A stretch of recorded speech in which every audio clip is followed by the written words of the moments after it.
Today I'm going to do filler for nasolabial folds. And most fillers are made of hyaluronic acid, which is what we have in our skin to begin with. It gives us that sponginess, but we have a really mean enzyme in our skin too that deteriorates or eats up our natural hyaluronic acid. It's called hyaluronidase, and that's why we develop some volume loss. We also have different changes that happen in our skeleton, our muscles, and our fat pads. They all move around because of gravity, and that's simply replacing her hyaluronic acid with some filler. And fillers typically last anywhere from a year to 2 years, depending on the area that you're treating and depending on the filler that you're using.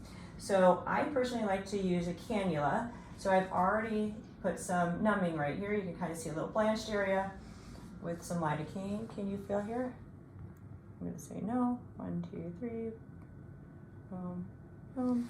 So I'm just making myself a little way in to her skin because this is a blunt tip and it helps to prevent bruising, because if we get into a vessel or by a vessel, it will simply push the vessel aside because it's a blunt tip.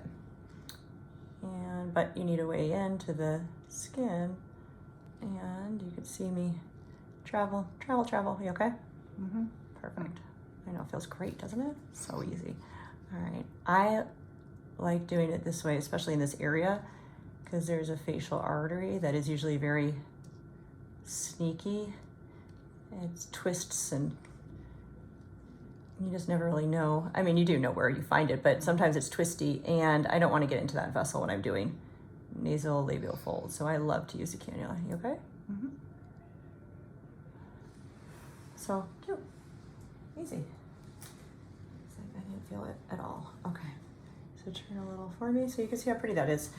She has beautiful cheeks already, so we didn't really need to fill cheeks to lift her. Now that's why we're doing the nasolabial folds.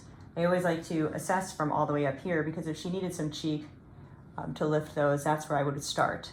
But at this point, with her cheeks being so perfect, we are going directly to the nasolabial fold. I'm gonna do my little channel over here.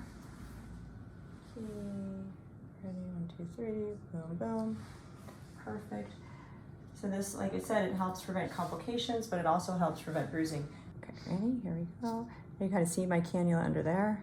Yeah, it's a weird pushing sensation. But as I'm gliding through her skin, because it's not a needle, I'm irritating the fibroblasts in there. And as I irritate them, I actually make them make more collagen because they go into fight or flight mode. They can't go anywhere because they're stuck in your skin, so they fight back by making collagen. So just this simple technique makes you make collagen in the areas that you're losing it. So, I mean, that's great.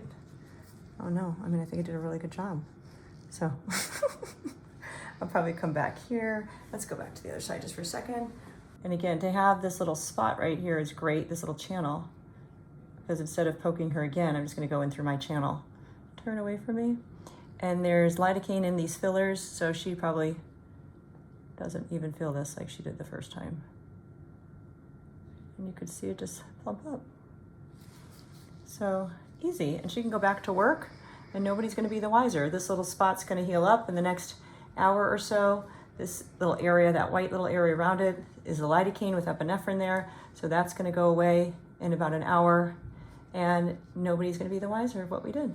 So we can use cannula to go up her cheeks, we can go across her lips, we can go down into her marionettes, we can go everywhere. You look beautiful. If you want to find out about filler or any of the other, 68 procedures that we do, you can find us online at RejuvenationMDMedspa.com.